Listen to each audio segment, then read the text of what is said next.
Hello friends, welcome back to my YouTube channel JKSSB aspirants. कैसे आप सभी लोग? आई होप आप सभी लोग ठीक होंगे। तो फ्रेंड्स, पिछले लेक्चर में मैंने बात की थी boring features of Indian constitution.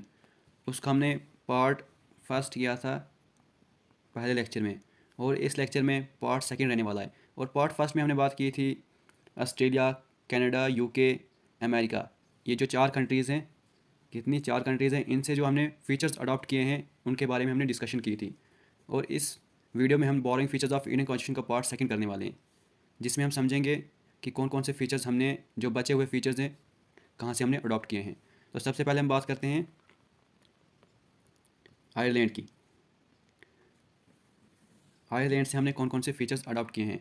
सबसे पहले जो फीचर हमने आयरलैंड से लिया है वो है directive principles of state policy, DPSP, directive principles of state policy. ये जो फीचर है ये हमने आयरलैंड से लिया है। और तीन टाइप के हमारे पास directive principles of state policy होते हैं। सबसे पहला होता है सोशलिस्टिक, दूसरा होता है हमारे पास गांधीयन प्रिंसिपल, एंड थर्ड होता है हमारे पास लिबरल इंटेलेक्चुअल प्रिंसिपल। ठीक है, तीन टाइप के हमारे पास DPSP होते हैं, जो आर्टिकल 36 से 51 तक मेंशन है। और ये जो हैं गाइडलाइंस होती हैं जो हमारी central government, central and state government जो हैं, स्टेट गवर्नमेंट जो है उसके लिए गाइडलाइंस है। अगर वो चाहे तो इनको फॉलो भी कर सकती है, ना चाहे तो फॉलो भी नहीं कर सकती है। तो इनके लिए हम जो है कोर्ट में भी नहीं जा सकते अगर गवर्नमेंट हमें ये चीज़ें प्रोवाइड नहीं करवाती है। जो भी इन DPSP, जो भी आर्टिकल 36 से लेकर 51 तक मेंशन है, अगर वो चीज़ें प्रोवाइड नहीं करवाती हैं तो उसके लिए हम कोर्ट में नहीं जा सकते हैं। अगर जैसे कि कुछ स्टेट्स हैं जहाँ पे अल्कोहल बैन है, अल्कोहल बैन है कुछ स्टेट्स में, तो वो कहाँ पे मेंशन है? वो इन्हीं directive principles of state policy के अंदर मेंशन है। तो बाकी जो स्टेट्स हैं उनके अंदर जो है अल्कोहल बैन नहीं है, क्योंकि ये सिर्फ गाइडलाइंस है। अगर गवर्नमेंट चाहे तो फॉलो कर सकती है, अगर चाहे तो फॉलो नहीं कर सकती है। अगर हमारे फंडामेंटल राइट्स जो हैं वायलेट होते हैं तो उनके लिए हम कोर्ट में जा सकते हैं। जो आर्टिकल 32 के अंदर रिट्स मेंशन है, 5 टाइप के रिट्स मेंशन है, उनके थ्रू जो है हम कोर्ट में, सुप्रीम कोर्ट में, हाई कोर्ट में जा सकते हैं, और कोर्ट जो फाइनल वार्निंग इशू करते हैं। लेकिन जो directive principles of state policy है उनके लिए हम कोर्ट में नहीं जा सकते हैं। ठीक है, सेकंड जो फीचर है जो हमने आयरलैंड से लिया है वो है method of election of president. पिछले लेक्चर में हमने समझा था कि जो इम्पीचमेंट का प्रोसेस है आर्टिकल 61 में जो मेंशन है उसके थ्रू उसको उसकी पोस्ट से हटाया जा सकता है। लेकिन अगर उसके इलेक्शन करवाने हैं तो उसका जो इलेक्शन का प्रोसेस है, कैसे उसके इलेक्शन होंगे, उसमें इलेक्टोरल कॉलेज जो होता है, इलेक्टोरल कॉलेज जो होता है वो उसको इलेक्ट करता है। किसको? प्रेसिडेंट को इलेक्ट कौन करता है? इलेक्टोरल कॉलेज, जिसमें दोनों हाउसेस होते हैं, पार्लियामेंट के, राज्यसभा भी और लोकसभा भी, जो वोट करते हैं, और वोटिंग में जो जीतता है फिर वो प्रेसिडेंट बनता है। ये, और ये जो फीचर है method of election of president, ये कहाँ से लिया हमने? ये हमने आयरलैंड से लिया है। और नेक्स्ट जो फीचर है जो हमने आयरलैंड से लिया है वो है nomination of members of Rajya Sabha. मतलब ये राज्यसभा के अंदर चुन के कितने मेंबर भेजे जाते हैं, और ये जो चुनने का प्रोसेस है, नॉमिनेशन का प्रोसेस है कि मेंबर जो है राज्यसभा में चुन के भेजे जाएंगे कुछ मेंबर्स, वो कहाँ से लिया हमने? वो लिया है हमने आयरलैंड से। और 12 मेंबर जो होते हैं, 12 मेंबर्स जिनको प्रेसिडेंट इलेक्ट करता है। कौन इलेक्ट करता है उनको? प्रेसिडेंट इलेक्ट करता है। 12 मेंबर्स को प्रेसिडेंट इलेक्ट करता है, मतलब चुनता है, नॉमिनेट करता है उनको राज्यसभा के लिए। नेक्स्ट बात करते हैं हम USSR से, जो रशिया थी वहाँ से हमने, जो रशिया कंट्री है उससे हमने कौन कौन से फीचर्स हैं जो हमने रशिया से लिए हैं। सबसे पहला फीचर जो हमने रशिया से जो लिया है वो है फंडामेंटल ड्यूटीज़, जो आर्टिकल 51A में मेंशन है। कहाँ पे मेंशन है? आर्टिकल 51A में। हमारी जो फंडामेंटल ड्यूटीज़ है वो आर्टिकल 51A में मेंशन है। पहले जब हमारा कॉन्स्टिट्यूशन लिखा गया था तब हमारे पास 10 फंडामेंटल ड्यूटीज़ थी, लेकिन आज जो है करंटली हमारे पास 11 फंडामेंटल ड्यूटीज़ हैं। कितनी है? 11। नेक्स्ट जो फीचर है जो हमने रशिया से लिया है वो है ideals of justice, economic and political. जो कहाँ पे मेंशन है?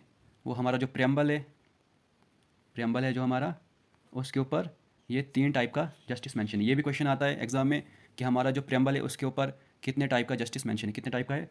3 टाइप का जस्टिस मेंशन है। एक है सोशल, दूसरा इकोनॉमिक, तीसरा पॉलिटिकल। और जो ये जो जस्टिस है, हमने जो 3 टाइप का जस्टिस जो हमारे प्रेम्बल के ऊपर मेंशन है, ये कहाँ से लिया है हमने? ये लिया है हमने रशिया से।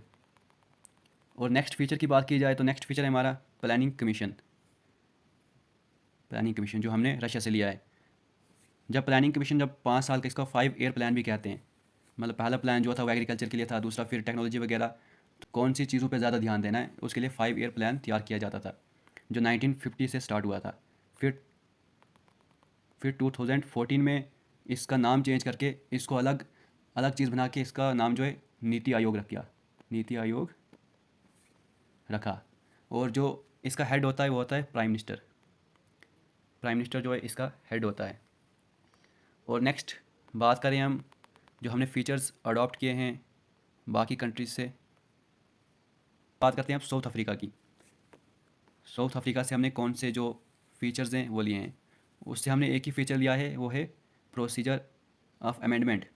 अमेंडमेंट का मतलब होता है कि अगर कॉन्स्टिट्यूशन में कोई चेंजेस करनी है, किसी आर्टिकल में, किसी लॉ में कोई चेंज करनी है, तो किससे करते हैं वो प्रोसीजर होता है जो आर्टिकल 368 के अंदर मेंशन है, प्रोसीजर ऑफ अमेंडमेंट, जो हम पार्ट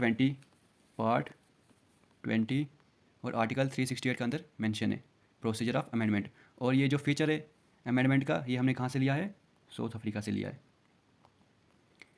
नेक्स्ट बात करते हैं फ्रांस की। फ्रांस से हमने कौन से फीचर जो है वो लिया है? फ्रांस से हमने लिया है रिपब्लिक। कौन सा फीचर लिया? रिपब्लिक का मतलब होता है कि जैसे कुछ कंट्रीज़ होती हैं जहाँ पे मोनार्क होता है, मतलब कि वहाँ पे एक किंग होता है, तो फिर किंग का बेटा ही किंग बनता है। लेकिन ये रिपब्लिक का मतलब होता है कि जो हमारी कंट्री है, जैसे इंडिया में क्या होता है, जो प्रेसिडेंट होता है, प्रेसिडेंट कौन होता है? प्रेसिडेंट हेड होता है स्टेट का, हेड ऑफ स्टेट। हालांकि जो रियल पावर किसके पास होती है? वो होती है प्राइम मिनिस्टर के पास। किसके पास? प्राइम मिनिस्टर के पास।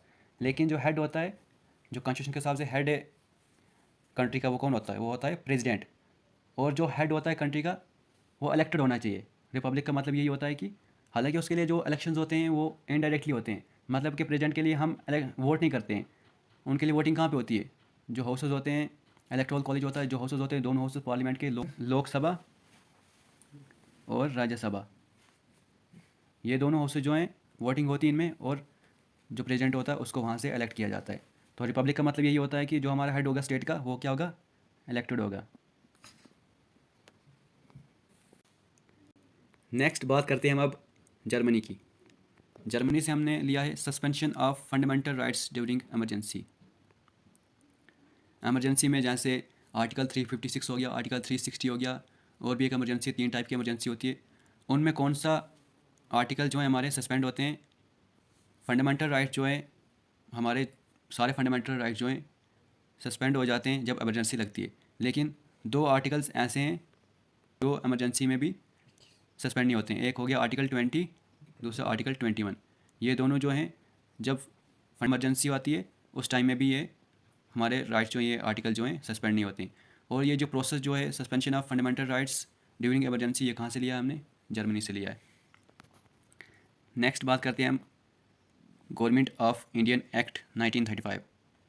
जब ब्रिटिशर्स यहाँ थे तब उन्होंने एक एक्ट बनाया था, गवर्नमेंट ऑफ इंडियन एक्ट 1935। तो उससे हमने 60% जो है, कितना? 60% जो है हमने इस एक्ट से अडॉप्ट किया है। मींस 395 आर्टिकल जो थे, जब हमारा कॉन्स्टिट्यूशन लिखा गया था 395 आर्टिकल्स थे, उसमें से हमने 250+ आर्टिकल जो हैं हमने इस गवर्नमेंट ऑफ इंडियन एक्ट 1935 से अडॉप्ट किए हैं। ठीक है, तो फ्रेंड्स इस वीडियो में इतना ही। मिलते हैं नेक्स्ट वीडियो में दूसरे टॉपिक के साथ। अगर वीडियो अच्छी लगी हो तो वीडियो को लाइक करें, शेयर करें, चैनल को सब्सक्राइब करें।